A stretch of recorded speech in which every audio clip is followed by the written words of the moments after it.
Nous allons commencer la cérémonie de la Journée nationale du souvenir des victimes et des héros de la déportation. Lecture de texte par Madame Baronne.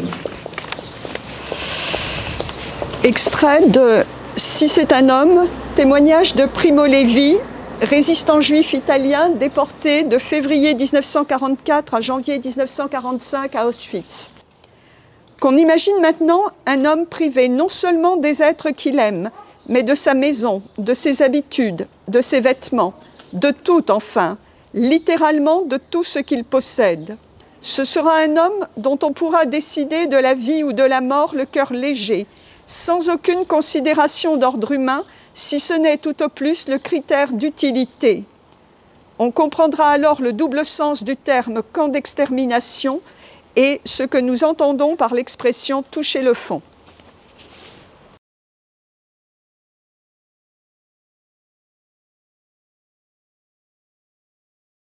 76 ans après le retour des derniers déportés libérés, le souvenir de la déportation demeure dans notre mémoire collective et ne doit pas s'effacer. Des hommes, des femmes et des enfants ont été envoyés dans ces centres d'extermination ou dans les camps de mort lente par un système qui niait leur appartenance à l'espèce humaine et s'employait à leur faire perdre conscience de leur propre humanité. Pourtant, dans les pires circonstances, beaucoup ont su résister à la terreur et à la déshumanisation par la force de l'esprit et de la solidarité. Leur engagement et leur combat sont un exemple à suivre. Il faut aujourd'hui encore résister à de nouvelles formes de fanatisme et de barbarie. Face à ces périls, l'espoir réside dans l'engagement de tous et en particulier des jeunes générations, à l'exemple des déportés, au service de la liberté et vers des formes nouvelles de résistance et de solidarité.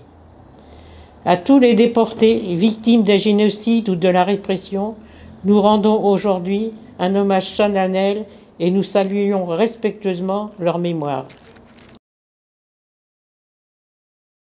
Monsieur l'adjoint au maire, Madame la conseillère municipale, Mesdames et Messieurs les présidents d'associations, Mesdames et Messieurs,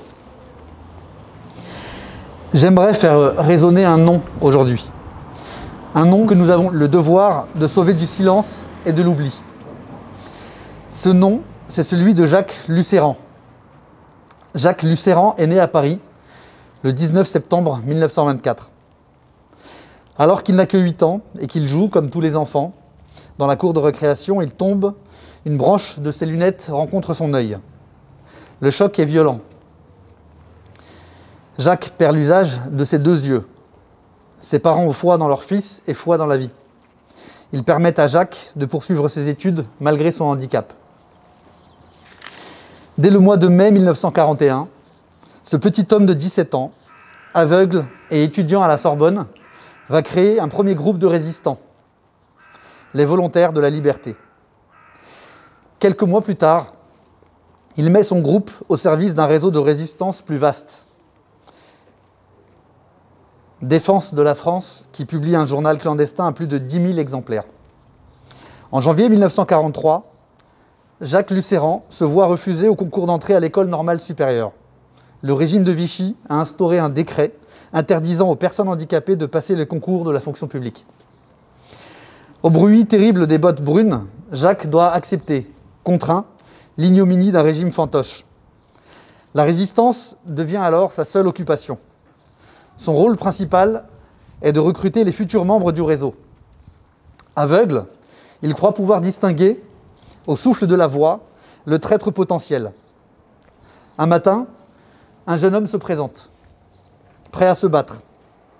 Pour une fois, la seule fois, Jacques a un doute. Il hésite, mais finit par accepter. Ce jeune homme qu'il vient de recruter dénoncera quelques mois plus tard l'ensemble du réseau. Le 20 juillet 1943, Jacques est arrêté, torturé de longs mois et finalement déporté au camp de Buchenwald. Jacques est lettré, il sait l'allemand et le russe. Il renseigne ses frères d'infortune qui le protègent en retour. Jacques survit miraculeusement au camp et retrouve la liberté un matin d'août 1944. La guerre passée, Jacques souhaite toujours devenir professeur et enseigner le français. Mais personne n'a pensé à abolir le décret de Vichy. Il ne sera aboli qu'en 1955.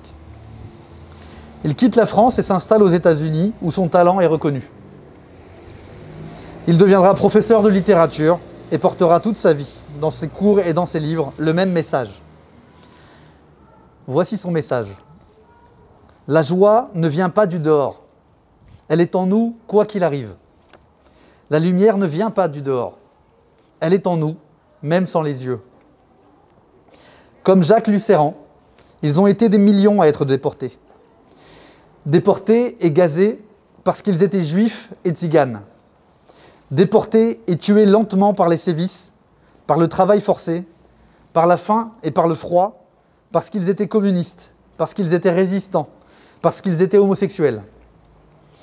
L'idéologie racialiste et fanatique nazie catégorisait l'être humain. Les humains et les sous-hommes, les purs et les impurs. Et donc ceux qui ont le droit de vivre et ceux qui doivent mourir.